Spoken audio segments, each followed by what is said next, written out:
Kamloops District Labour Council forum we've ever had.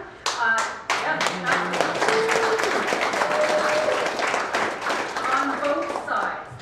This is absolutely fantastic. But I probably should introduce myself first. I'm Barb Mitterfeld. I'm the president of the Kamloops District Labour Council. And again, welcome.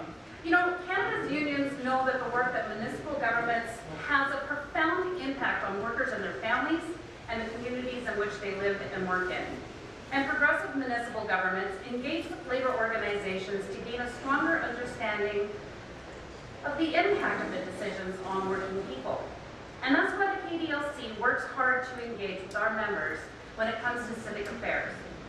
Our goal is to build strong, productive relationships between unions and local governments so that we can work together and build robust and economically vibrant communities. The KDLC, the largest democratic organization in the region, represents nearly 13,000 workers. And these members look to their unions to do the research, ask the hard questions, and report back to them about which candidates best support their vision in the community. And that's why we hold these candidate forums with every municipal election. And we have a pretty good track record, actually, of endorsed candidates being successful.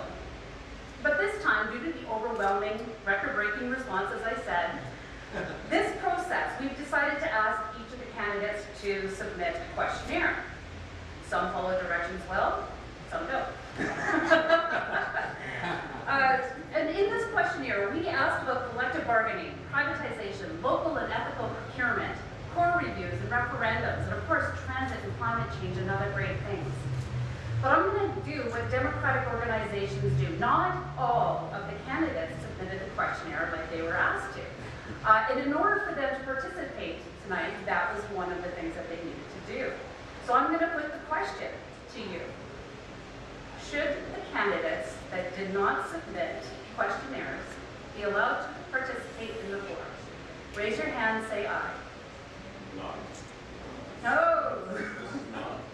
That if you wish that they can participate in the forum, raise your hand and say aye.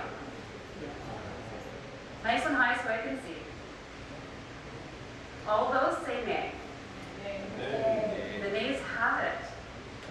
Those who do not submit, sorry, the Canadian thing to say, I'm sorry. You're more than welcome to stay and chat with us afterwards, but unfortunately you won't be allowed to answer the questions. That's democracy.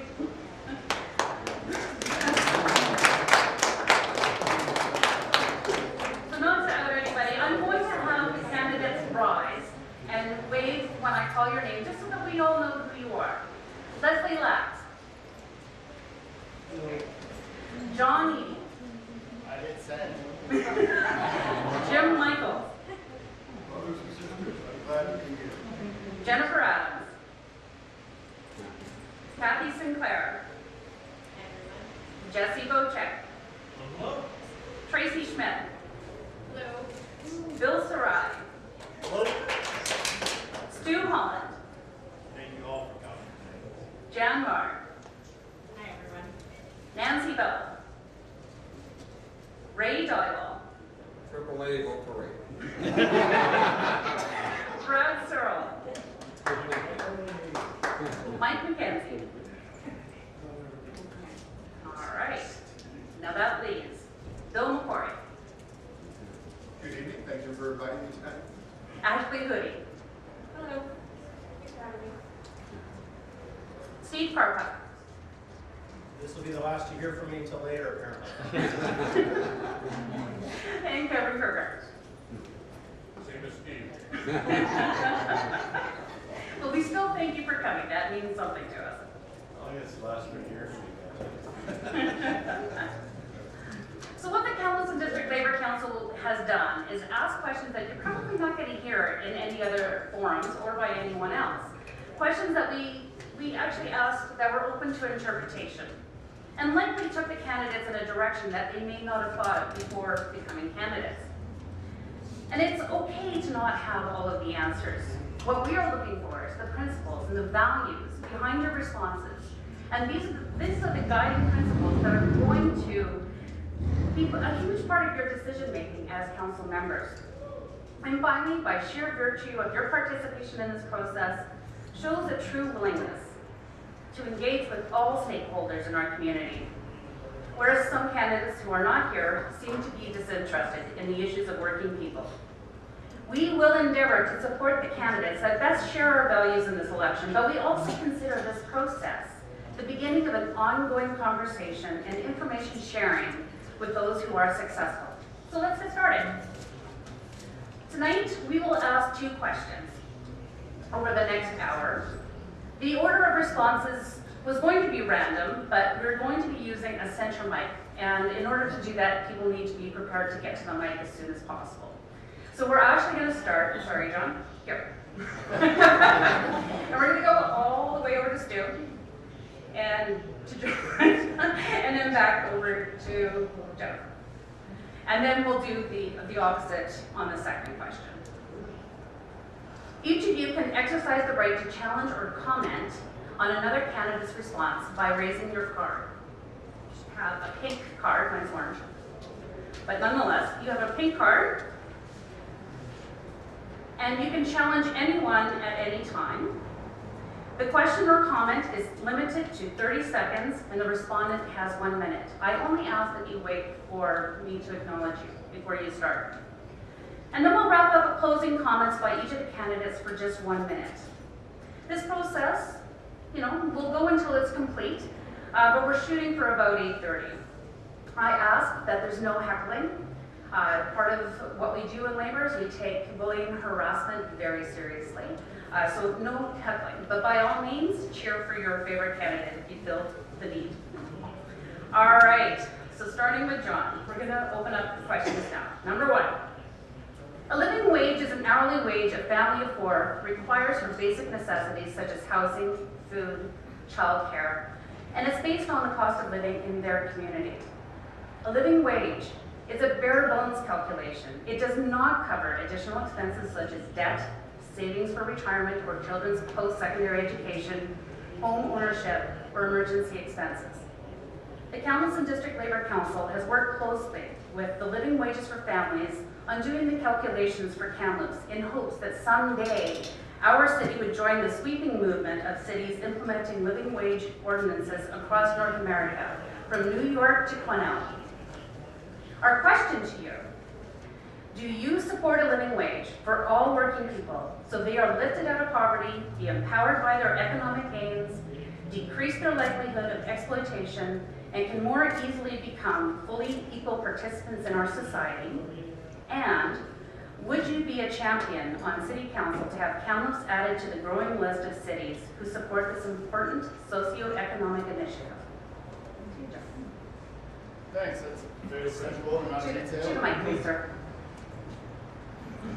Can I make one shout out first, if possible, to Sadie Hunter that would have been here tonight if she didn't have a medical appointment in Vancouver, just to be sure.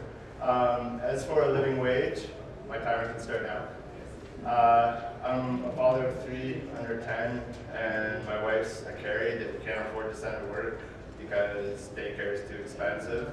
I have worked for minimum wage many, many years, back when it was under $6, and even when it was as low as 10. So I absolutely, as a proud Canadian, support being an advocate for a living wage. And as to those that say it's a danger to the economy, those seem to be the ones on top, and there's a lot more below that fully support it, and I'd like to find a way to make it work. Done.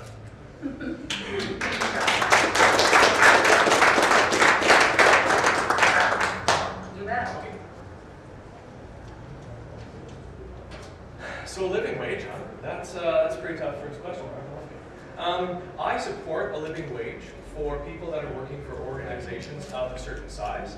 However, I think that if a mom and pop organization has a couple of students that are working for their store or for their small business, and the cost that it would accrue to the business owner to provide a living wage to employees means that they have to fire people in order to have one person that is better remunerated, I think that's a dangerous thing.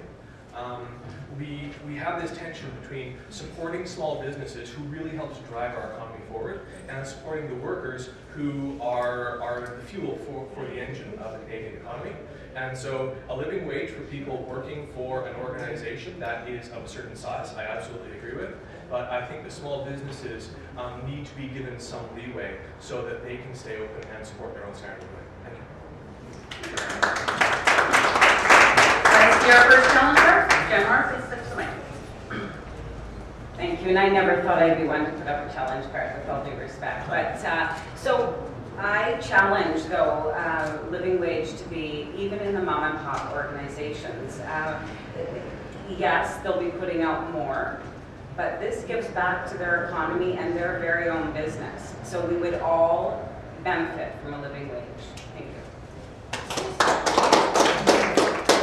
Every person, when they come up, please announce their name. That's an excellent We idea. don't recognize everybody. Janmar. Thank you. Name and local sister. Sorry, it's inside joke. All right, Jesse. Hi everyone, Jesse Bocek.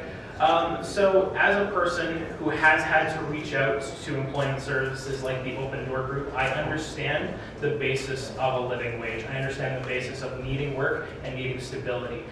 In the economy and the basis of poverty that we live in right now, a living wage gives stability, it gives security, and people can latch onto their mental health and be able to handle it better.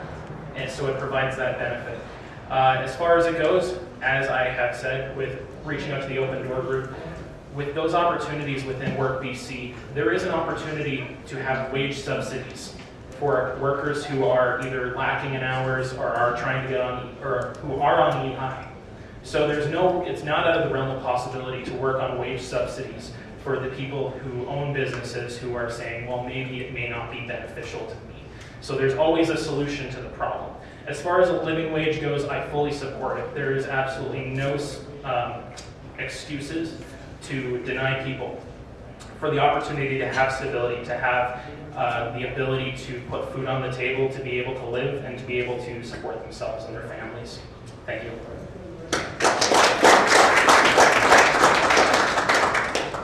Hi, I'm Bill Sarai, and yes, it's true, a living wage, I totally support it. But before we get to living wage, we need to pick up the minimum wage. I was disappointed with the NDP government that just got elected. They promised us that the minimum wage would be one of their first things they would do, and now they put it off till 2019. By 2019, the minimum wage is going to be even further down. So now you've made a bigger gap to a living wage. What I propose we should be doing starting right now is not hurt the businesses that are paying you by implementing a living wage of a $3 raise right away, but how about 50 cents a year, just to bring them up to a decent wage by 2019. The way they're looking at it now, by the time they reach 2019, for a minimum wage increase, we're going to be that much further behind. People deserve to live in a society where they feel that the roof over their head and there's food in their fridge, the bills are paid, but they also need to know that they can send their children to school or university to better their life than what they've been struggling with. So a living wage is totally on my radar, and I think Kamloops should take the lead and say, look, as we get prosperous, let's show how it can be done.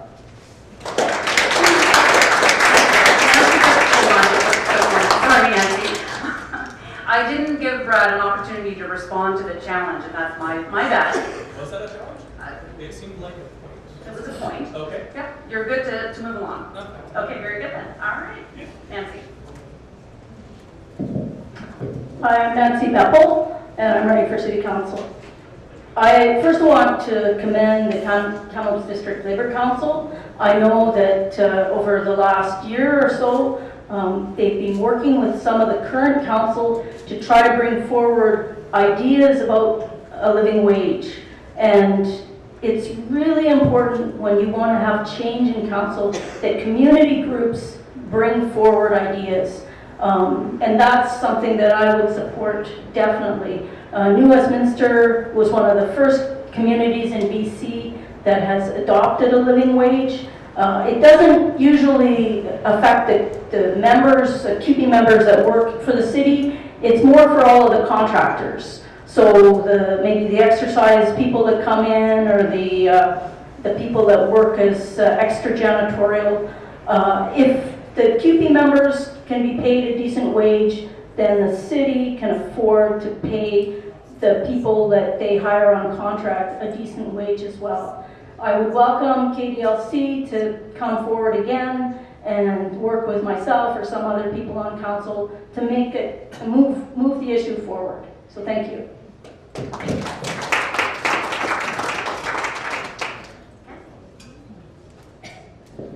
Good evening, everyone. I'm Kathy Sinclair, and I'm running for City Council. First off, I just wanted to say I'm here because of unions. My father worked for BC Tel and raised a family of 4 in that.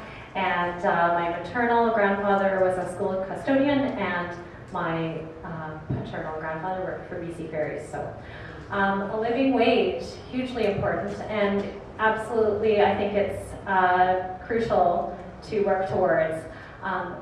Full disclosure, my reality is I work for a not-for-profit and I fundraise, and it can be very difficult to meet budget, but a living wage is something that I personally do strive for in my own organization, and I think it's something that we should be striving for in Kamloops as well.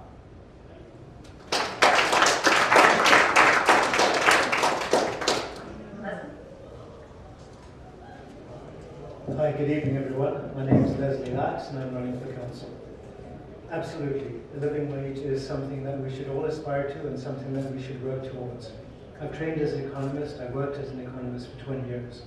I can understand the throughput that we get when we raise incomes. When you raise incomes, we raise disposable income, we grow the entire economy, and we allow families to support themselves and their kids and look to the future and for future generations.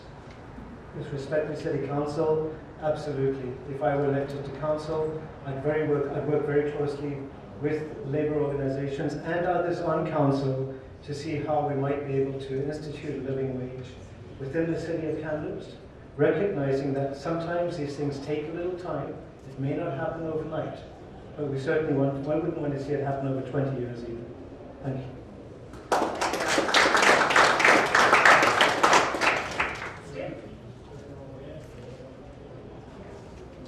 Good evening, my name is Stu Holland. I'm running for the mayor of Kamloops here, and I'm totally in support of the living wage, but I would really like to see the template on the living wage program, because not only, I'm a trade union member, been a member of the operating engineers for half my life, but I also want to take into account the small business that would really affect. So most definitely, I would love to review it and sit down with both parties and take a serious look at it, but I totally endorse it. Alright, and moving on, Jim.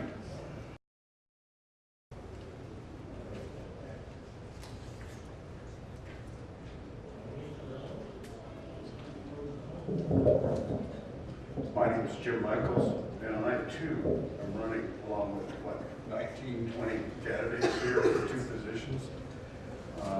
What can I say? I approve this message. Basically, the minimum wage should be a living wage, and $15 is not asking a lot in terms of us achieving that here in Kamloops next year. I would say that the provincial government has taken a backward step in terms of putting this decision off.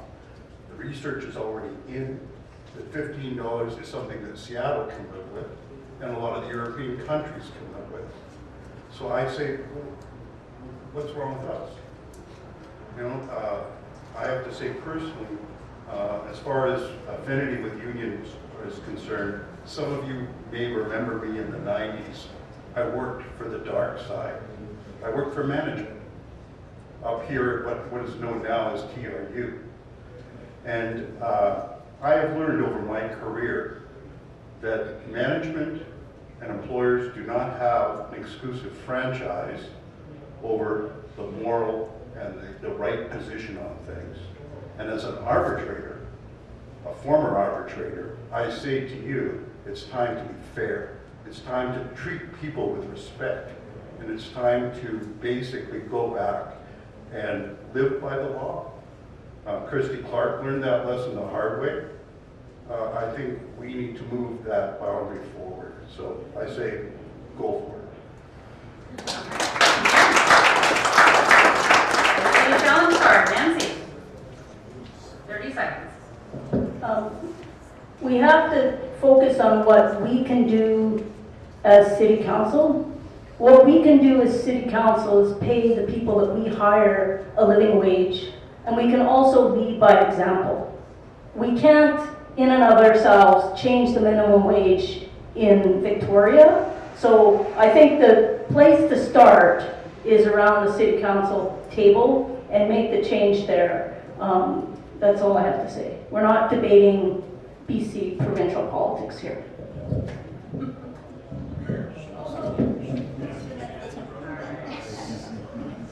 Jim, did you want to respond?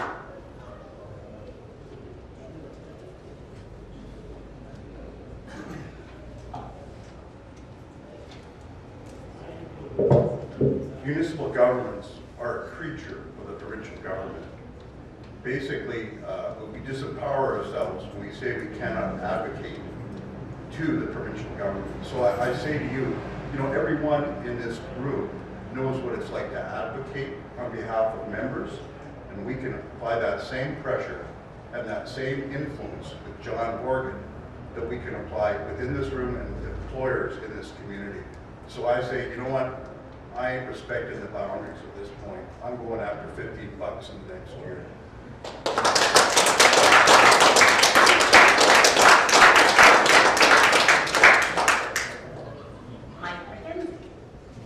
Hi everybody, I'm Mike McKenzie. I'm running for Mayor of Kamloops. The reason why I'm standing in front of you here today is basically because as a young person, a young professional over the past few years, I've seen that things just aren't working.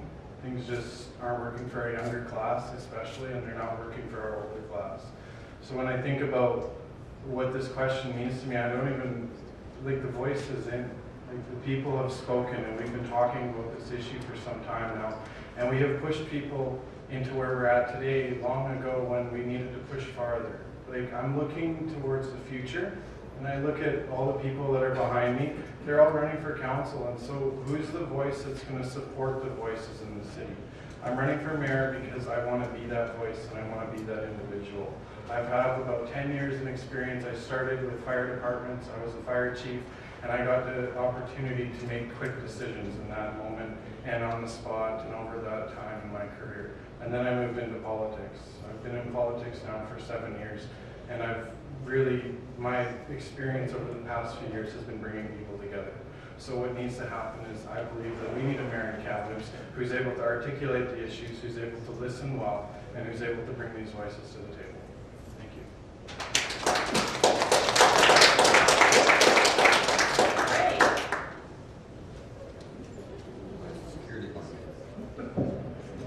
Small in stature, but large in presence. My name is Ray Dollywall. I'm a candidate for City Council. I do support a living wage, but I think we can do better than a living wage. I changed a lot of locks for a lot of people. A lot of young families or spouses have all gone north to work to make a living so that their families can stay here and live in this beautiful city we have. So a living wage just... that was for you, right? Yeah, thank you. Triple A parade. But yes, I definitely believe we can do better than 15 as well. Being a sole proprietor, I've been all my life. Both jobs I've ever had, both are 50 and 35 years respective and still running to this day. I am in the process of buying a new business. I will have staff then, and I know I'll be paying better than the living wage because I like to see people thrive.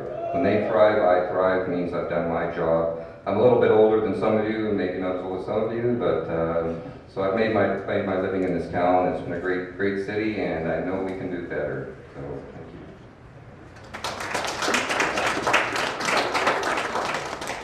I'm looking for a challenge card of someone who may differentiate between the minimum wage and the living wage. Seeing none, I'll move along. Jan. Oh, yeah, sure. My name is Jan Marr. I am running for City Council. I'm a huge proponent of living wage. I believe it's, and I don't quote me on this, but I believe it is higher than 15 here in Kamloops. But we're all interconnected, and what we earn affects everyone around us, whether we've been lucky enough to be born into a home that families can support us and we're not homeless, or whether we've been struggling without a home, or whether we earn a lot of money. We're all interconnected, and it affects us all how much we earn. I'll be very quick here. Just personal experience, I was a single mom at 17, and I was lucky enough to have a family that I never did have to go to the food bank, but it was very close. And if I had a living wage to be earned, it would be a different story, and it would have been a much smoother path, but no complaints from me, and I'm grateful to be here. Thank you.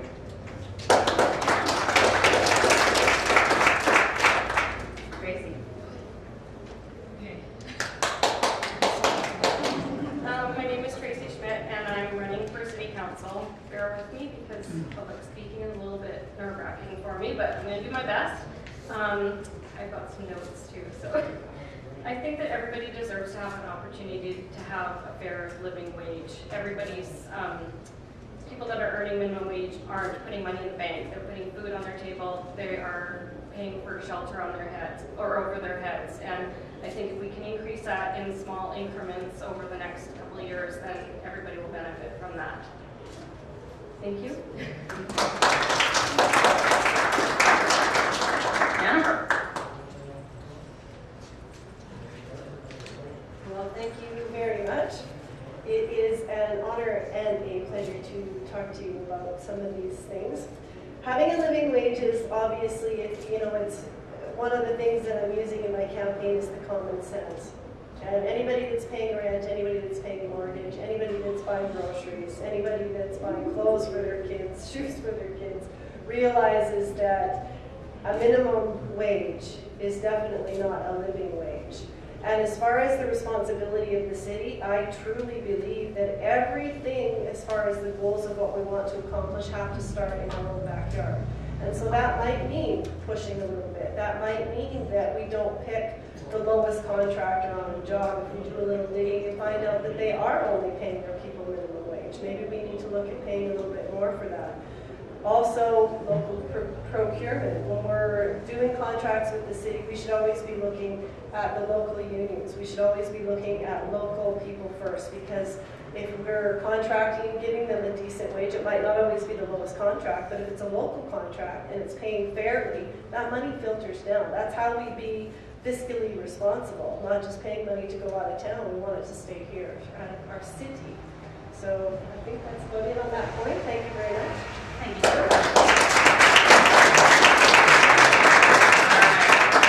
Here's a challenge to the candidates who weren't able to speak.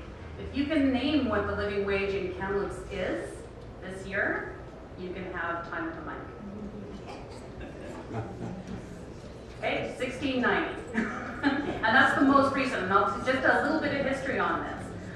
The living wage has actually come down in Canada because of when Justin Trudeau brought in the child tax benefit. And that amount actually significantly reduced what people have to earn in order to pay for childcare, etc. But nonetheless, $16.90 is still a pretty high amount. I'm going to follow this up because I can't let this go. The $15 minimum wage is still on the table with the NDP government. It's going to be under advisement from a special committee. And what I think we need to be putting pressure on this government is to bring it in before the intended, which was at the end of their first term. I think they should bring it in much faster, but that's my personal opinion, which I'm all right. Is there a motion to reconsider for the other candidates? Was that it? No, you didn't submit a questionnaire. When? Last night. Last night was too late anyway. The deadline was Tuesday night. Yeah, it was Tuesday night. Who did you send it to? The Labor Council approve this? Just put it to the, I don't have the email. but I'll put it to the crowd. He says he sent an email with a questionnaire in it. Should we allow Bill McCoy to speak? All those say aye. I can't prove otherwise, I can't find it. All those who disagree say nay. All right, Bill. Democratically, you are allowed to speak. Thank you very much. I love democracy in action. I'm Bill McCoy, I'm running for mayor. And thank you for having me here tonight. And there's only a couple of points I wanted to add because everybody has covered the subject pretty well. Number one, I am very, very much in favor of a living wage as the absolute minimum going. If you're familiar with any of the columns I've written, I have written on this subject a couple of times. And the last piece that I did, we actually had a look at Starbucks and said how much, getting up to $15 over 5 years, how much would it cost the average consumer to support the concept of a living wage? It was 5 cents for a cup of coffee to do it. And yet, many coffee shop says we can't afford it. I've never met anyone, when I've explained it that way, who has said, I'm not willing to pay 5 cents so that the young man or the young woman behind the counter can earn a living wage. I own my own business, have for a number of years, and if I can't afford to pay at the very minimum a living wage, I shouldn't be in business. I shouldn't be pricing my product based on taking advantage of people. And last but not least, as far as Victoria goes, when the comments are that it's a provincial matter, it is a provincial matter, but it's very, very important that we add our voice, we can advocate, we can influence, we can demand, and if cities do it, and especially cities this size, say this is what we want, Victoria will listen. So we say it's a provincial matter, but we can do it if we want to. Thank you.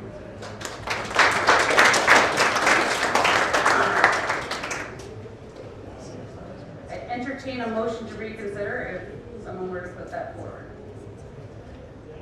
Seeing none? Okay, Joanne, a motion to reconsider to allow the other candidates to speak. Seconded. No debate. All those in favor? Opposed? The yeas have it. All right. We'll start with Kevin.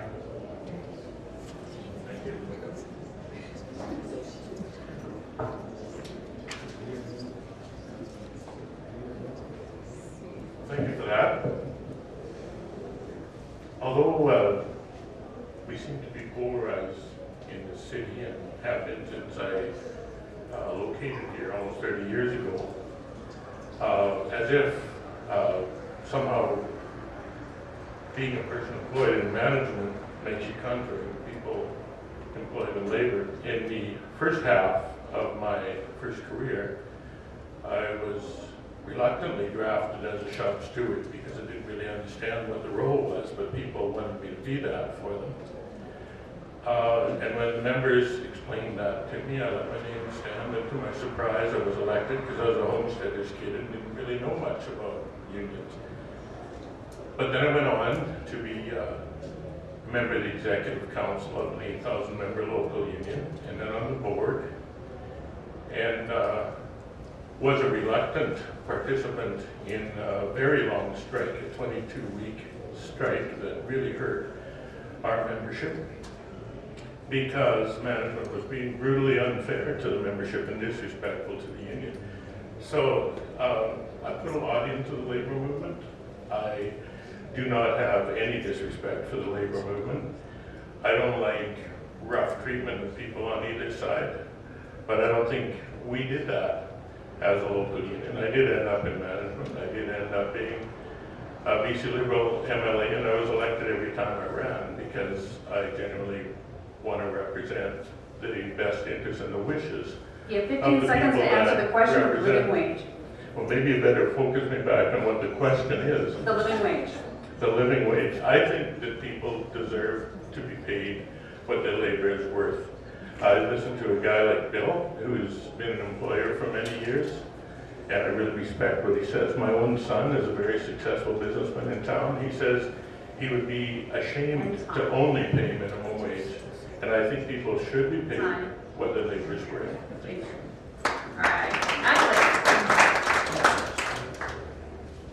Hi, my name is Ashley Huddy. I'm a graduate student at TRU, and I'm majoring in business right now. So I've been looking how a minimum wage will impact the business's bottom line, and the answer is 5 cents for a cup of coffee is not a lot extra out of any of our pockets. So absolutely, I support a living wage. But as we do that, we can't allow it to remain stagnant. It has to be updated every few years. We can't say, okay, this is the living wage, and okay, we're there, we're good. Let's all pat ourselves on the back and go home. It constantly has to be reevaluated. And one of the things we can do to make the living wage more livable is we can look at housing initiatives. We can look at bringing down the cost of living here in Kamloops. I think a multi-pronged approach to affordability, including a living wage, is the best way to go. Thank you. Thank you, Ashley.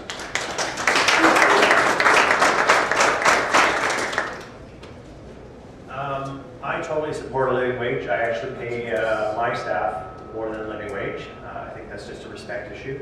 And just to get up why I didn't get my questionnaire, I actually was the chair of the RCB Music Ride, which we just hosted 2 weeks ago. I was kind of busy.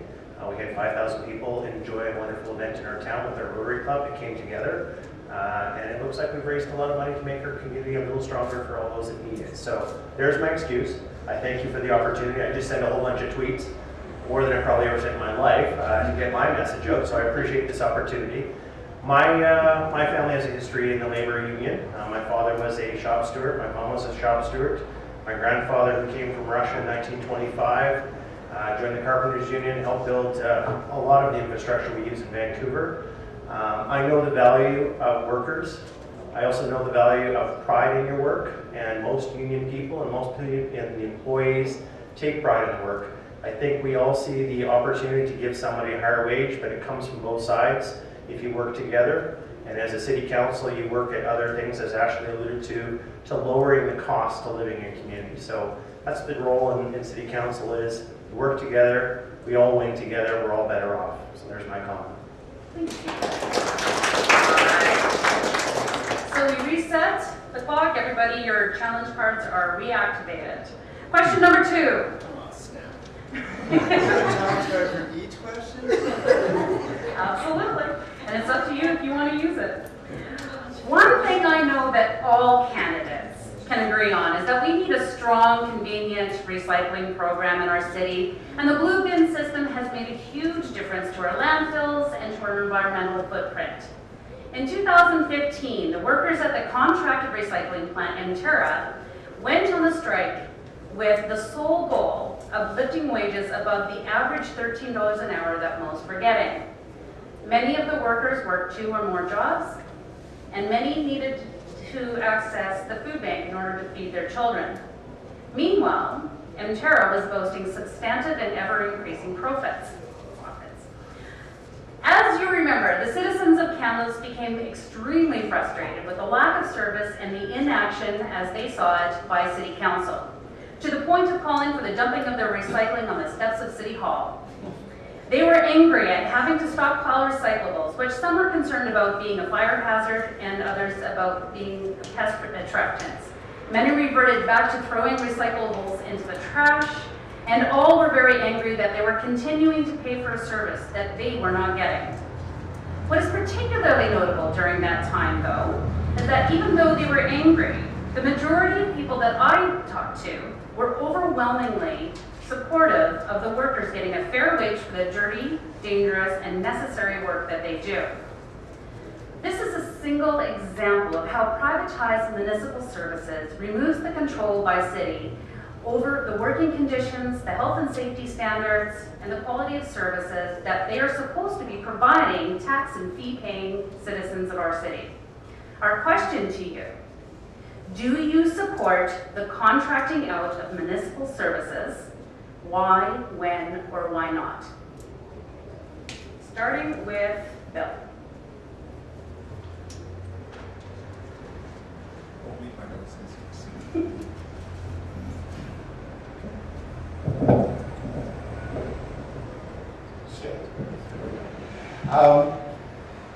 Privatization privatization does not belong in government. One of the key reasons for that is if you look at government services, they're not done for a profit. They're done because you need a particular service. As soon as we look at privatization and bring in a corporation, or let me just back up for a second, government stakeholders are the people. On the private side, it's just simply shareholders. And there's a mandate on the private sector to make a profit. Therefore, they either have to get paid more or the government has to subsidize it if the government is privatizing a service. So why do it? I just never quite understood that. There are two separate entities, both are each driven by a separate ambition. One is service, one is profit. They do not mix. You can only have one or the other, and so we have to stay away from privatization. Thank you. And the other challenge, John Mark. I'm really surprising myself, and I respect you very much, Bill. I just want to touch on, I don't believe that service and profit are separate entities. I'm a firm believer that we have very strong local union workers that provide very, very skilled work. And contracting out is about cutting costs, and often it ends up costing more to city residents. So I just wanted to point that out. Thanks, Jen. Did you want to respond, though? No, you're good. Okay, moving along. I think in Kamloops, we're a large enough city that we don't really have to look at that privatization. We can afford to have people here. If you were a smaller municipality, to do everything becomes a bit of a challenge, but Kamloops is certainly large enough with the amount of people that we have and the amount of services that we provide that we should be able to do it in-house. There's no need to go outside. Obviously, as the issue came up, it's about cost savings, but I think if you're working together with your employees, your union groups, your other stakeholders, to look at ways to be innovative for your cost efficiencies, there's no reason you have to go outside. I think we're all aware it's not just within the city itself, but we have issues at the hospital, losing a laundry and things like that. Those are things that are jobs that are coming out of our community. That's gone on for a long time.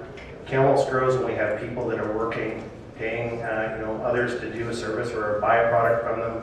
It grows our community by having people here that are working. The diversity of services also grows our community, and I think that's something we need to look at in the future. Thank you. All right, moving on, Jennifer. Can you give me the question and Absolutely. Do you want the whole story behind it? No, it's okay. Do you, Jennifer Adams, support the contracting out of municipal services? Why, when, or why not? Okay, well, yes, I, Jennifer Dawn Adams, do support that. I think it is very important, as I stated before, to support local, contract local, hire local, and then support the wages that are behind the movement that the union has always done, which is fairness, equity, giving people, rising people out of poverty. Those are really important issues that affect all of us. The city does have the opportunity to maybe get tough, and although some of the contracts might be in a higher range and not always the lowest bidder, because it's not always the bottom line in the simplest formula. You got to look at the bigger picture.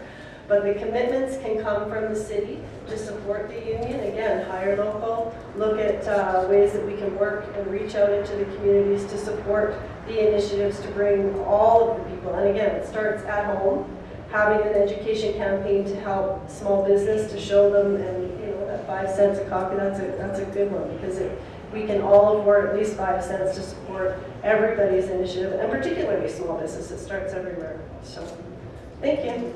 Jennifer.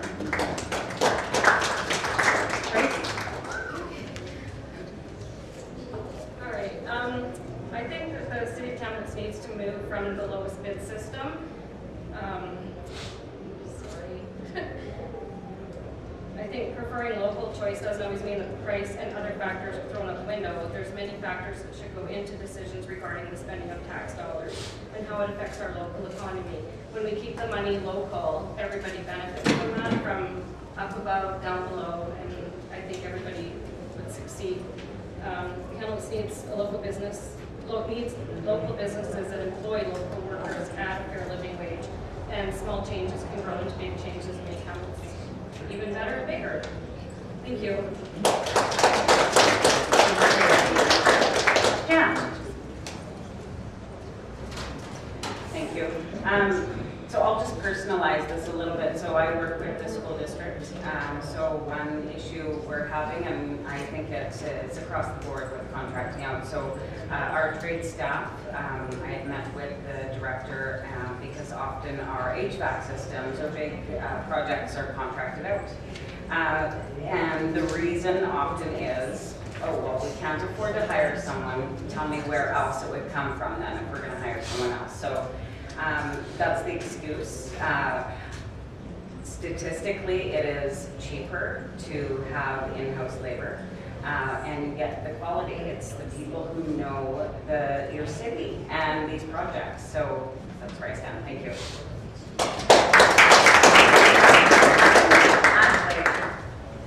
So, as a rule, I don't support contracting out, but I think in certain key situations, I think it's appropriate.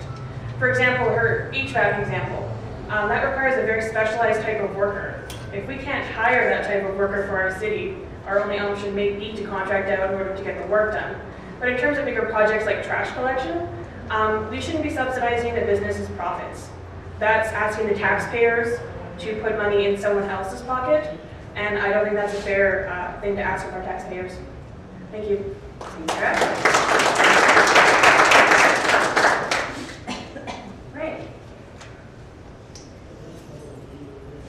Thank you. First they're cheering next door, now they're dancing on the streets. So thank you, Councillor. All for you, Rick.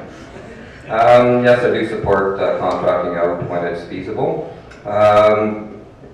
This year I had one of our citizens come up to me after Canada Day and told me that the pools are closed on Canada Day, and that was because the city did not want to pay the staff double time to keep them open. So might be a possibility to investigate in the future. For the busiest days of the year, we're not getting the services out there. People only get the one day off, and if we, as a city, cannot afford to pay our employees to keep those services open, something has to be done there. Sole proprietor I am. I work with unions. I do work for the unions. I do change their locks too. Is there no union? They've asked me to unionize myself, and I. Might be a possibility, but yes, I do support when necessary, public and private. Thank you. Thank you, Ryan. I see three challenges. Awesome. This is getting fun now. Bill, then Stephen, then Nancy. Bill Sarai again, Cup W member for 30 years, Union for Letter Carriers. I'd like to disagree with Ray there. Those stat holidays those workers have are earned by union members. That's a day off that is in their collective agreement. When you start saying that you want to bring in a private person to look after a city pool, the liability issues are as strong, like they're out the roof. There's no way I would agree with that. If you look at the Kokala Highway over the last 10 years, is a perfect example of what privatization is at its worst. You've seen it every winter. We call them out. It's for profit. They'll only clear the roads when it's absolutely necessary, because every time they put a truck on the road, the salt it uses cuts into his profit. So no privatization, no contract out for any city jobs. Great.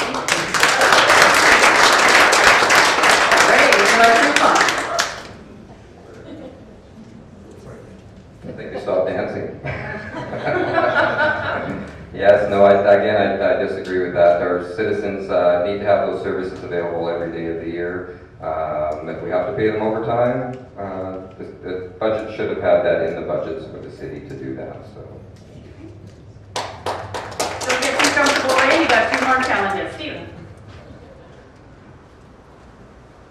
I guess from my perspective, the idea of why we have days off, whether it's a family day, whether it's Canada Day, whether it's Remembrance Day, That's a day for family, that's a day for community, that's for people to be together. That is also have value.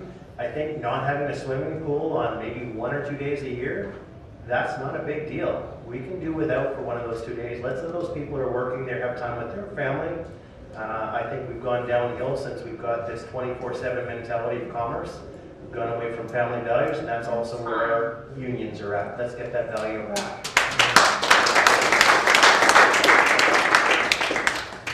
Ready to respond.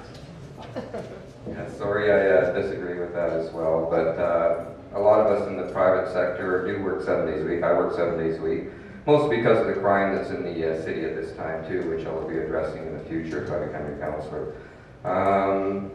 Yes, our marginalized people that do only get the days off on stat holidays like that need to spend time with their families and use those services that we have. Thank you. Okay, thank you, Ray. And Nancy on the challenge. Thanks. Buses run on Canada Day, so those workers are getting more than a regular wage, double or more. The city has decided that the service is important. If the pools should be open, then we pay the wage that's in the contract. So if people want pools open on Canada Day, then that's what should happen. We want buses on Canada Day, we pay the wage. Thanks. Marie's good. Okay, moving along, Mike. Hi again, my name is Mike McKenzie, I'm back at the mic. The big thing, I want to touch on a couple of things. The quick part is I'm running a zero waste campaign. I like to recycle this paper at the end of the night. And with that being said, like we look at the recycling in the city, like we can move towards that as a reality. So it's been mentioned, and I just want to say that, like, coming from a perspective of wanting to run for mayor, there's clearly a lot of different opinions and voices in the room, and I wouldn't want to be in the position of being against any one of you if you have a valid point, or if you feel that your points are valid. Like, I can't judge or decide who you are, or what you're going to do, or what's important to you. You bring these issues forward for a reason. So if we're talking about why, when, and where, like, let's talk about that as a group. I need to understand what's going on. I need to understand the question at hand. I need to understand the people who have the experience and have put in the time over the past 25 years or longer, and understand what works in the city and what doesn't. I just can't make a decision on the spot, and I'm willing to learn and listen. So that's something that's important to me moving forward.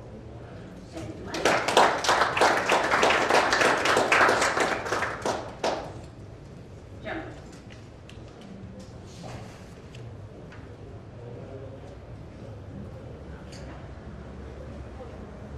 This is a subject near and dear to my heart. My last job, I worked as a peace officer up at Sun Peaks.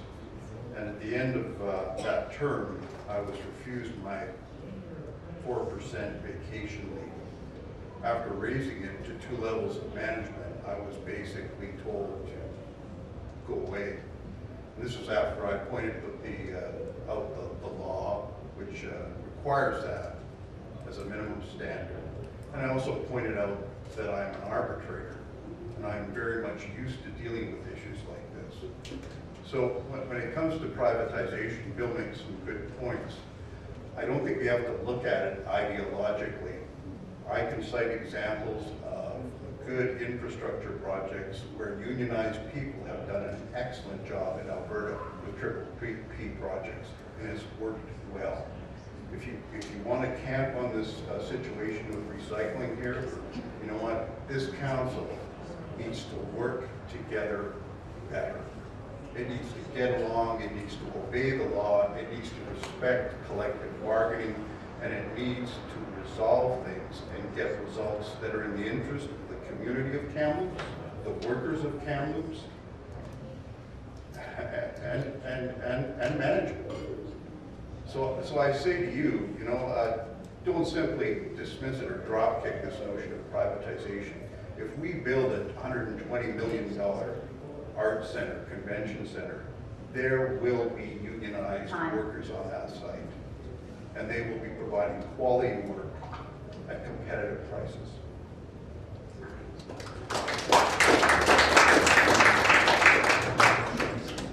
All right, we have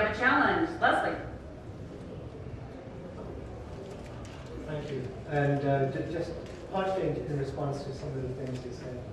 The question is about contracting out existing services. It's not about bringing in new contracts or building new buildings.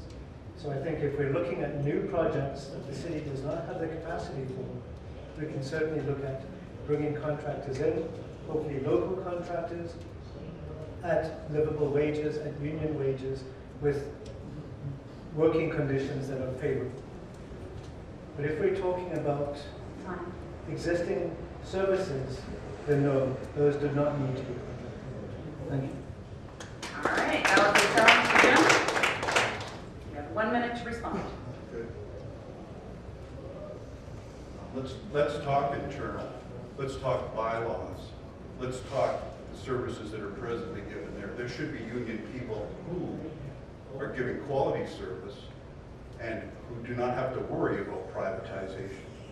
So I say basically, let those managers lead and let them be paid what is competitive. If you look at the wages for the managers and the number of managers in the city right now, I'd love to get my hands on it and tune up that organization.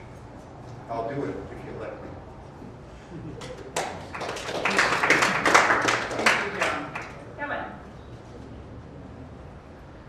Sorry, I didn't challenge that. It's your turn. Okay, Kevin, but it's my turn to talk about it. I kind of lose my way in your procedure. Okay, you're the only one who's losing your way, but that's okay. Do you support the contracting out of municipal services? Why, when, or why not? I certainly think that there are many situations where that's appropriate. I wonder if anybody in this room doesn't employ services privately, whether it's someone to look after your garden, whether it's somebody to mow your lawn, whether it's somebody to clean your house. And if the question is whether, as a city council member, I think that we should absolutely have staff on board with us to do everything the city requires, the answer is no.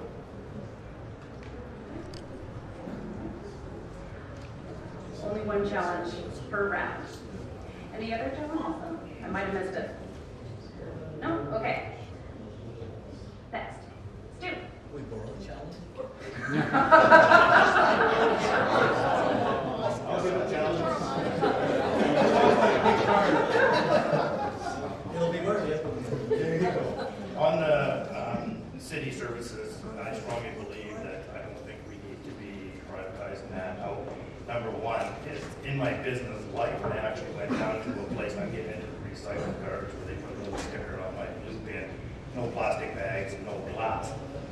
Number one, I was doing business with a company in Grand Prairie, Texas, south of Dallas, and it's called Poly-America. All your bags, your garbage bags, the Glad, the Walmart bags, Costco bags, these guys manufacture. I seen trains of plastic bags compressed together that gets literally gets recycled. Same in the city up here where I go up and I dump out my tree clippings and stuff like that. They won't take sawing that back up there anymore. Number one, you can make a buck on anything that's recyclable, whether it's grass. I mean, the city medicine hat, I lived in here for years. You should see what they're doing with compost and they're bagging the stuff and they're selling it all over the prairies. So I don't agree with privatization on city services. We can expand what we've got out there and put more people to work actually. So that's my comment. All right, moving along. Leslie. Since part of this is marketing, I need to refresh. My name is Leslie Dax. I'm running for council. With respect to the question about contracting out, we've seen situations where public services have been contracted out and the results have been deplorable. Somebody mentioned the highways before. I think that's something that everyone understands. Every winter we see that since those services have been contracted out, the service levels have really, really decreased. But there's something else interesting about contracting out. The Regional District of Nanaimo recently did what they called an operational and efficiency review. Basically, they were looking to see how, as a regional district, as a local government, they could provide services better and more cost effectively. And do you know what they did? In a couple of departments, they brought services in to the regional district. So I think that there's a real opportunity for cost savings by ensuring that we can do things right on the local level, and I can see very few circumstances where contracting out would be at all acceptable. Thank you. Have you challenged this round? I have a short memory. Not on this one? Okay, you're good. And then Ray.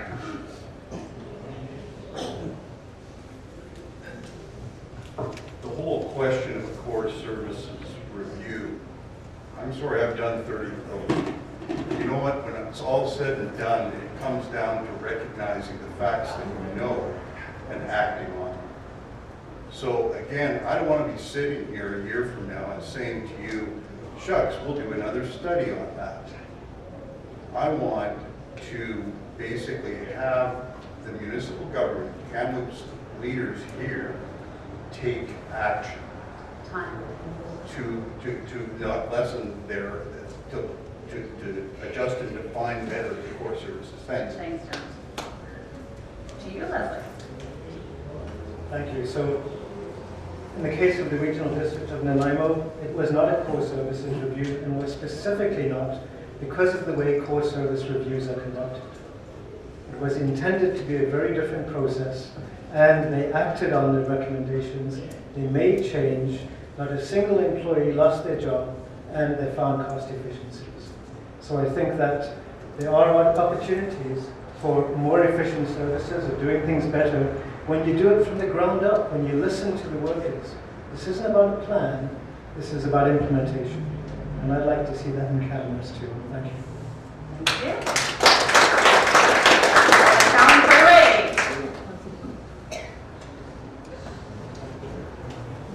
This is in regards to my brother Bill bringing up services on the Coquihalla as well, as Mr. Lax.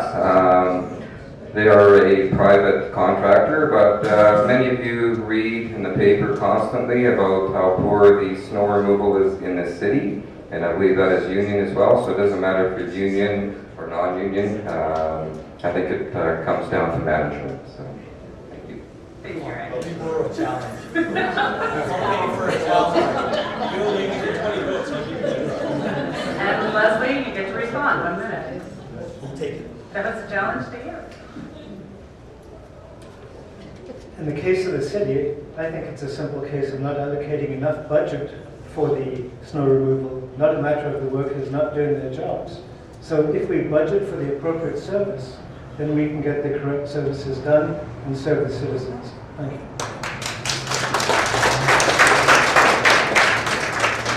All right, and I see a challenge from Bill, and then Stevens. Thank you, Bill McCory here. I read the same report from the Nanaimo Regional District and want to back it up by adding one really crucial piece of information that was in there. One of the things that the Nanaimo Regional District decided to do was to involve CUPE in the review. CUPE was included as a full partner, and so was the public. They actually went out to the public and requested input from them. So when we say this isn't your standard core review, it wasn't, and it's right not to call it a core review when you can invite all members to the table as active participants. So there's a difference there. Thank you. Thank you. To respond. You're good? Okay. And you're okay. He said what he needed to say. All right. Who's next? Where are we? Kathy Sinclair, running for City Council. I want to go back to where we started with Bill McQuarrie's point that government services are not business. It doesn't mean that government services can't run efficiently and have business-like qualities and be smart about it, but all people deserve basic services, and that includes healthcare. Privatization is a very slippery slope. We only need to look to our neighbors to the south to see what's happening when you try to run a country like a business. Government needs to be providing a business, and I saw earlier today Greyhound is going to be cutting routes north as well. That's not an effective way to move people around. People deserve accessible transportation, and yeah, we need to support the city and not privatize out.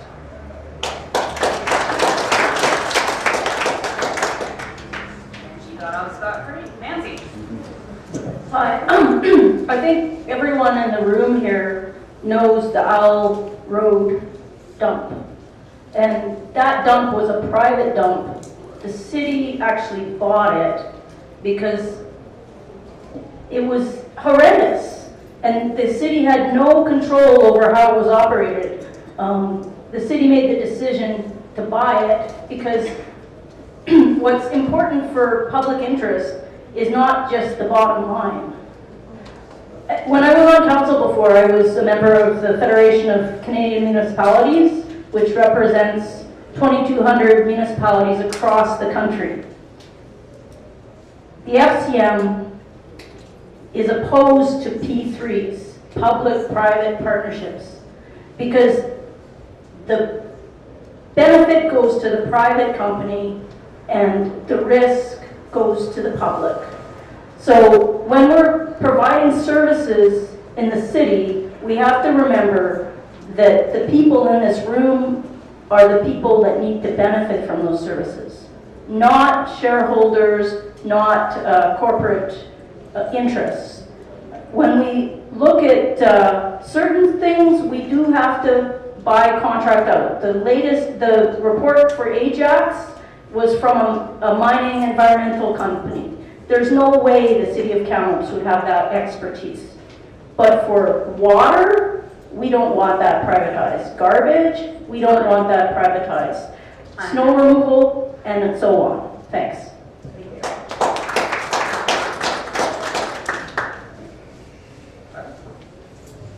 Bill Sarai, letter carrier union, 30 years. I want to tell you, I'm standing up for city council. If you look back at this recycling program that just got implemented, even the rollout on it from the city was just horrendous.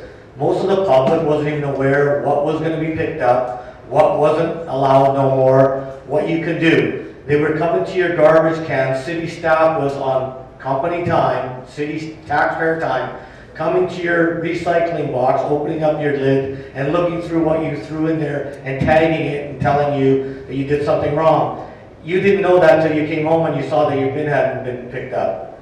So they saved $1 million on this 10-year, I believe, contract with this new provider. So the only two things that don't make money in recycling are glass and plastic. And guess what this guy doesn't have to pick up? Glass and plastic. So what happens to the average householder?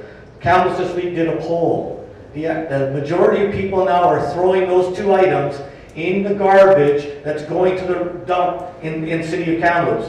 So when we say we saved $1 million, did we really? We ruined our environment even more now. We didn't help the public. We didn't help the average homeowner recycle. We made it more difficult for them, and in making it more difficult, they found an easy way out and put that stuff in a garbage can. Not everybody has a car to take it to general grants. Keep the Ord Road recycling and one in the east corner of the city, and let us take it there if we have to, but stop sending it to the city dump.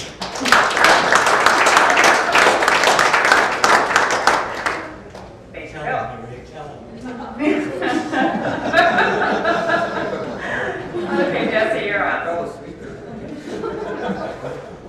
Hi, Jesse Bocek, and man, it's really hard coming up at, third last because there's been so many valid points shared. And Barb, I actually want to apologize because in the questionnaire I thought it meant things like construction for things like West Side Pool. That's why I said, okay, that's why I support public-private partnerships.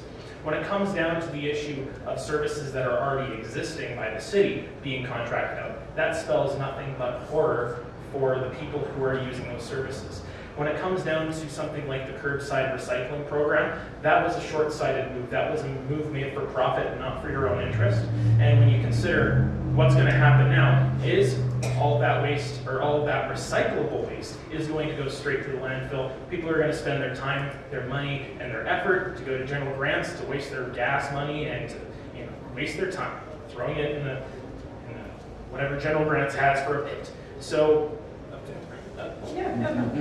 So when it comes down to public-private partnerships, yes, we can see what's happening. I honestly think when we approach new ideas, we can maybe do it on a case-by-case basis, but we do have to look at the specifics of how they treat their employees and how they go about their work, if it's worth the money. And honestly, but we need to remember that the taxpayer accountability is much more central to a city who is doing the job themselves. Thank you.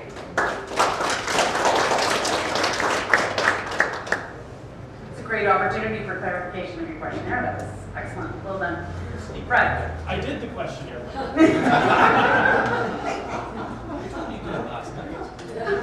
I had mine this morning. 10 minutes to the deadline. I won't be able to. Okay, hello everybody. My name is Brad Searle, and just like half the people in Kamloops, I too am running for council. It's true. So I have a question for you. The firefighters who were fighting fires this summer, heroes, right? Yeah, keep our boys safe, get them out, get them doing stuff. I had the privilege of seeing a new startup that has opened in Kamloops, something called Hummingbird Drones. Is anybody familiar with Hummingbird Drones? Yes. Yeah, they do fantastic stuff. It's some young guys who have these little tiny drones who go and they've got thermal cameras on the drones and they can spend way more time above the fires. They can fly later at night, earlier in the morning. They burn far fewer fossil fuels. I'm an English teacher, so I can use that as a tongue twister tomorrow. To provide these services, and they keep firefighters safe. I don't know how many lives they may have saved this summer, but with the fires that we had this summer, that organization really helped to drive the technology forward to make it safer for everybody and to make it more economical for the taxpayer to have those services provided. So in cases like that, where we have highly specialized, highly innovative companies that treat their employees ethically, that pay them well, although as a startup, I believe they pay each other in boxes of KD. They're moving on. That those kinds of cases, absolutely, I support privatization of key services. But for services where if it's not broke, you don't need to fix it, like saving $1 million over 10 years for recycling, I just don't see the benefit for everybody. Thank you.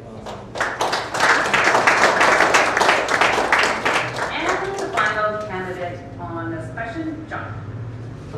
That's me. I took advantage of going last this time. I got no shame, so I'm reading my note right out. I despise privatization as it is today. I work for BC Hydro. I am not a lazy government employee. I have witnessed the negative impacts to ratepayer of privatization and contracting out. I see the need in the sound public union business to hire contractors for peaks so we don't have to lay off for valleys. A lot of privatized services that depend on to get power to the people are there to make money for the contract holders, not serve the people of BC like a lot of hard-working unionized members do every day that want to keep rates low for you. Remember, who sets the rates. When it comes to government, here is the problem as I see it. Government doesn't run their services efficiently enough, hence the plausible business case for contracting out.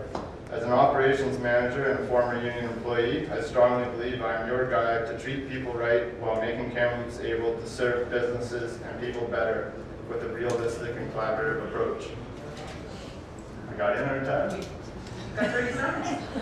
I'm done, because I didn't think I was going to get it done.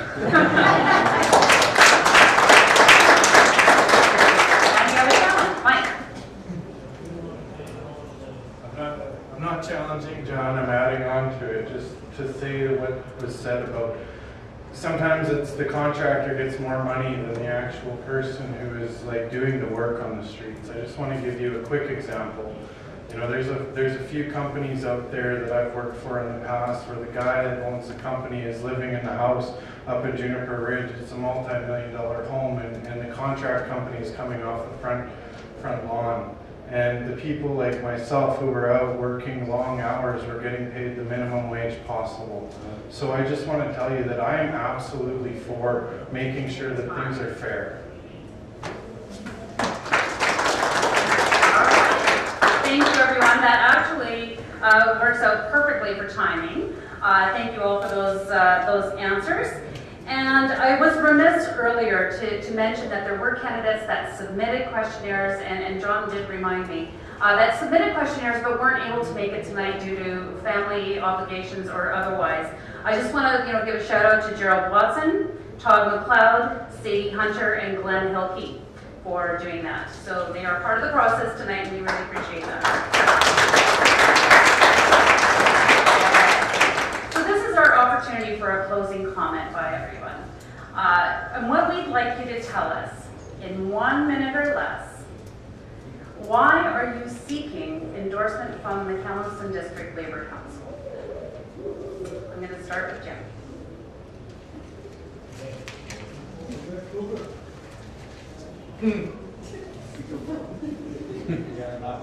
Well, you forgot where he was. Because I like you.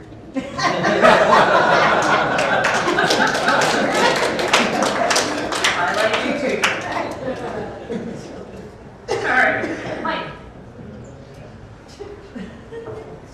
I'm running for mayor because everybody that live around, everybody that I know in Kamloops is struggling. So the problem that I have, I grew up in an indigenous community, and then I also grew up here in Kamloops, so I've been in both, and I've seen the gap for too long. I've seen that people don't get to be heard. And the biggest issue that I faced in an indigenous community in here in Kamloops is that when you're in a minority group, or when you're on the outside looking in, your opinion really isn't valid or valued unless you are right in the middle of usually some big empire of people who've built everything.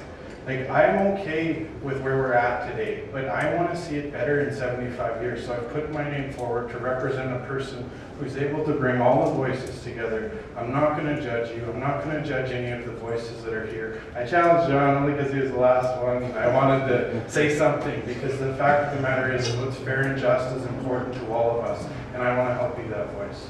So that's who I am, and that's why I'm here. Thank you. Extra imaginary points, not once but twice, nailing the time. Right on. All right, moving on. Ray. I didn't have a challenge on that, did I? You did not. Not yet. I seek your support because I believe that public and private can work together. I've proven that before as well. And I am president of the Multicultural Society, and I deal with people from all walks of life, as well as union and non-union too. And together, our motto is together we can grow stronger. So, thank you. We have a challenge. Why not? All right, Ashley. No, he's not good. He's teasing us. Thank you. Ashley Huddy. So I've heard a lot of people talk about privatization and not privatization, but we forget about the other things that unions do. They're not just about making sure that workers get a fair wage, they're making sure that workers are treated fairly in all aspects of life. And as someone who knows discrimination, who has been through it, I understand that unions have been at the forefront of the battle for equal rights for many different people for many years. So I'm seeking their endorsement because I believe in equality for everybody, and I think that unions are central to that, and have always led the fight, and thank you. Thank you.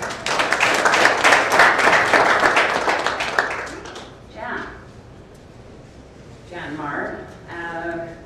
My greatest asset is I value everyone's opinion, and I'm empathetic to people. I believe in equity, not just equality. And I'm gonna not apologize, but there's power in behind people, and I'm a proud member of KDLC and a proud member of QB. And there is power in voice, and I want to bring that voice to the table. Thank you.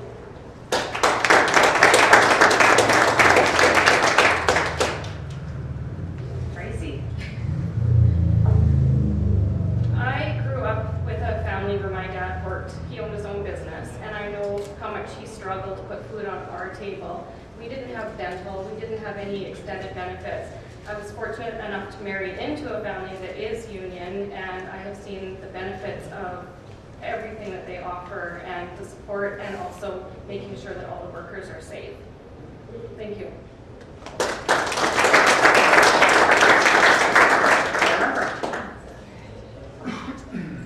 Jennifer Adams, and I am running for council. I'm going to echo some of the things that you said because they could be words out of my own mouth. So why I am seeking an endorsement from you here and from your members and your friends and your family is that I am a progressive voice for working people. I've never been in a union, but I've had my own companies. And when I did have my own company, I did try to, actually I did pay much larger wages. I also had an employee buy-in program worked into my incorporated company. I had a corporate daycare. So I was a small business person that basically took the example of the union and implemented it into the small business. And I truly believe that that is what we need to do with small business. We need to do it with our city. And the municipality has a lot of, not power over provincial things, but we have the power to set the example in our own community to meet those goals of ending poverty, making it more equitable, fair working conditions, and all the things that the union is very good at and should be very proud of. So, thank you.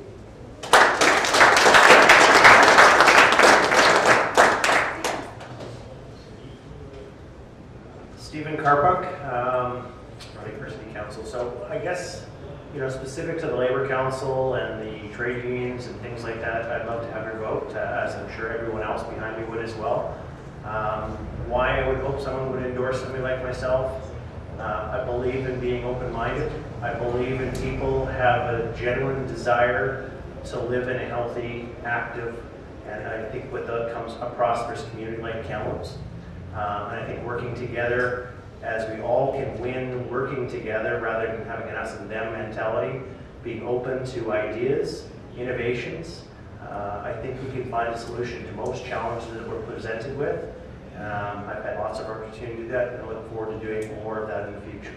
So I ask for your vote, if you're willing to give it in consideration, and all the other people up here. Thanks for the opportunity tonight. Thank you.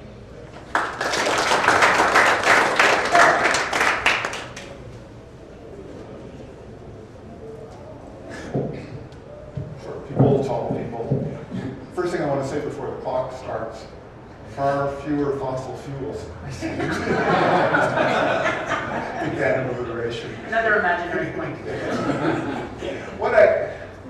The reason I seek your endorsement, your support, and your vote for mayor is because we share similar goals, a lot of similar goals. Some of the basic and simple ones are a healthy community, a well-adjusted community, a thriving community. We're about common sense. We're not adversarial.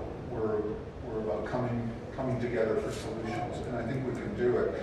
We have a very unique opportunity in this by-election coming up where you have an opportunity to change the balance of the table, the City Hall table. And you should take advantage of making those changes so that all sides are equally represented for once. It would be nice to see. And I'm Bill McCrory, I'm running for mayor, and I hope I have your support. Thank you.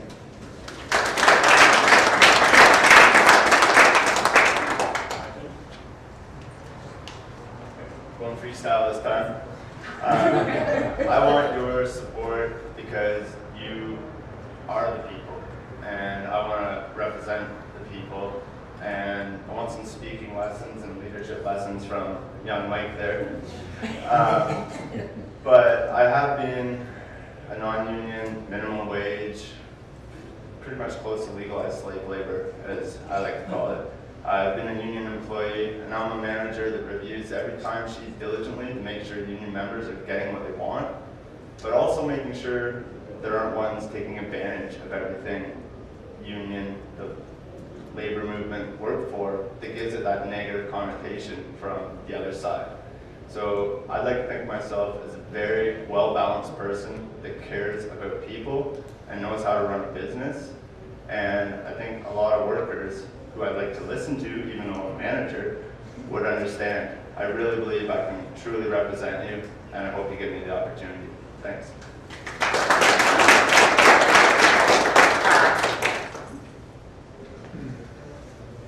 Hello everybody, Brad Searle, and I'm running for City Council. The reason why I think that I deserve the vote of your organization is because not only do I come from a family where both my parents were teachers and part of the BCTF, and my younger brother is a nurse, But for 12 years, I lived overseas. I was teaching in South Korea, and we were explicitly not allowed to form a union. We were not allowed to collectively bargain, and the Minister of Justice banned all gatherings of English teachers to even talk about starting a union. So I know how difficult it is to not feel that your voice is being heard and that you don't have any kind of recourse if your boss isn't treating you fairly. And my name is Brad Searle, and I hope I get your vote. Thank you.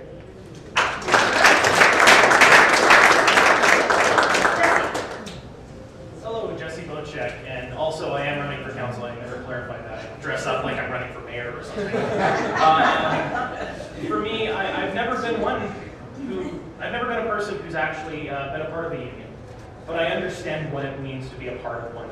I understand what the need is, and to put some backstory to it, I do work as a courier. I do work within a union environment as a relief driver, so I don't get that benefit of having a union behind me. And I understand what it means to be slighted and to be cut back from being able to have my voice at the table. And as someone who wants to bring cooperative ideas and collaborative attitudes to City Hall, everything needs to be considered, including the people who are either on different sides of your opinion or just walking a different set of footsteps than yours. So it's absolutely crucial that the KDLC need to be represented within City Hall, not necessarily through people who are within it, but also people who understand them.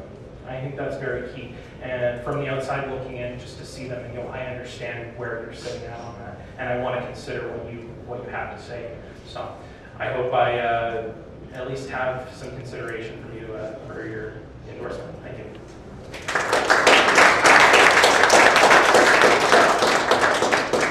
Bill Sarai, running for City Council. I'm seeking the KDLC's endorsement. I've been a letter carrier union member for 30 years now. I've seen unions across Canada struggling, getting beat on. Government unions are always taking a pounding every contract. This City Council table does not reflect the face of the community. There's not one labor voice on that table. There hasn't been a labor voice on that table for almost 2.5 terms. I started this campaign being the voice of the people, bringing the average worker's voice back at that table. I still believe I want to be that voice for the average working person. Whether you're union or non-union, you still deserve a voice at that table, and it's been missing for quite a while. And I'll give you a perfect example of what the City Council is all about. Last year, when they were going to bring in the super mailboxes, Canada Post was going to place them all over the city. Our union approached City Council and said, can you give us 10 minutes to just tell you where they should be not putting them and where they should be putting them, because they've been rolling it out across Canada, and this is the concerns we've had. Our mayor took a vote with City Council and said it's not his problem. There's 200 of us that work at KDC. The mayor of Montreal heard the same story. He got a jackhammer, took a city crew there, and jackhammered out a pad that Canada Post had torn. So I want to be the voice of the people, Bill Sarai, for all labor people.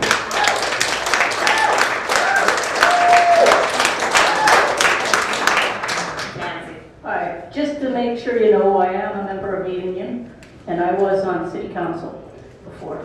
I got into politics because I volunteered in a senior center, and I saw how vulnerable those seniors were and that they needed an advocate. When I got onto City Council, I continued to be an advocate. I got the swimming change, so before kids over the age of 2 had to pay for swimming, now it's 4 years old. It really makes a difference for young families. KDLC, in their advocation for a living wage, they're a voice. Most people in KDLC already have a living wage. They've made the choice, you've made the choice to advocate for other people. When I was on council before, and if I get on council again, my goal is to advocate for the people that I did before, seniors, young families, people with disabilities. That's the job of a city councillor, is to speak up for the people that can't speak for themselves. Thanks.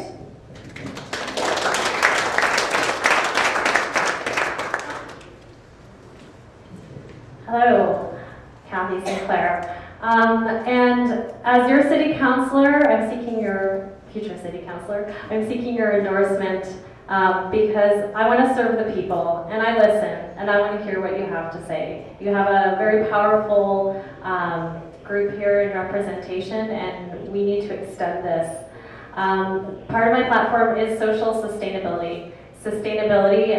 People think environmental a lot of the time, but the social piece is huge, and that's what KDLC does. Equity, diversity, and human rights. I'm not a believer in top-down management. I want to hear what you have to say, and I'm going to take that to the council table. Thank you. Hi,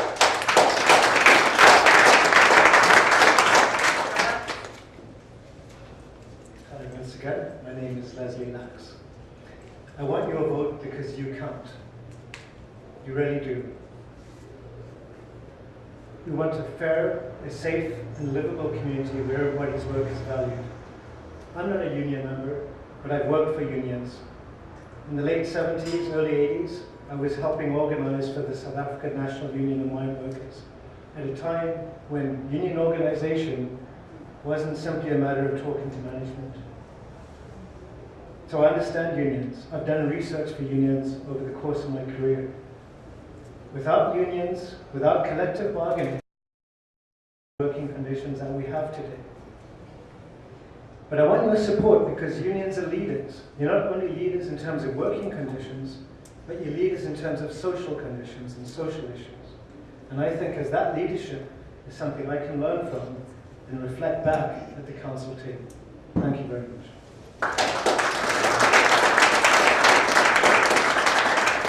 Last but not least. I'd like to thank everybody behind me and beside me here for making an appearance. One thing about, I don't like tardiness, so the ones that didn't get their questionnaires in there, shame on you for not that's just the way I operate.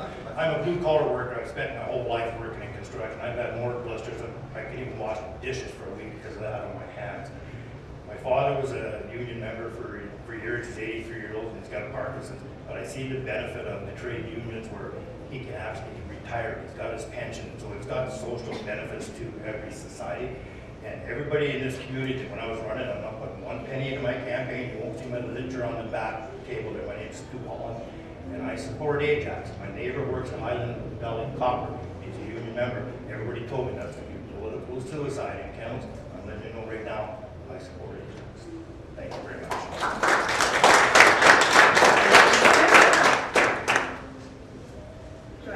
Could you tell us who is missing and who maybe didn't reply or couldn't come? I would have to go purely by memory, and it changed a lot. Peter, would you mind checking to see on the back whose name tags remain? Well, right now, Kevin Kruger is missing. Yeah. Just He's here. That guy's here. Oh, here. So, missing is Gerald Watson, although he did reply to our questionnaire on time. Ken Christian did not reply, nor is he here.